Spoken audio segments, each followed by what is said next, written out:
ایران کا ایک بادشاہ سردیوں کی شام جب اپنے محل میں داخل ہو رہا تھا تو ایک بوڑھے شخص کو دیکھا جو محل کے دروازے پر پرانی اور باریک وردی میں پہرا دے رہا تھا۔ بادشاہ نے اس کے قریب اپنی سواری کو رکوایا اور اس ضعیف سے پوچھا، کیا آپ کو سردی نہیں لگ رہی؟ بوڑھے گارڈ نے جواب دیا، بہت لگ رہی ہے حضور، مگر کیا کروں، گرم وردی ہے نہیں میرے پاس، اس لیے برداشت کرنا پڑتا ہے۔ تو بادشاہ نے کہا کہ میں ابھی محل کے اندر جا کر اپنا ہی کوئی گرم جوڑا بھیجتا ہوں۔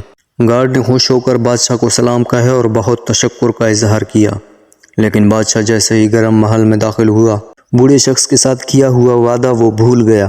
صبح دروازے پر اس بوڑھے دربان کی اکڑی ہوئی لاش ملی اور قریب ہی مٹی پر اس کی انگلیوں سے لکھی گئی یہ تحریر بھی پڑھا جو اس بوڑھے نے لکھا تھا۔ اس نے لکھا، بادشاہ سلامت، میں کئی سالوں سے سردیوں میں اسی نازک وردی میں دربانی کر رہا تھا، مگر کل رات آپ کے گرم لباس کے وعدے نے میری جان نکال دی۔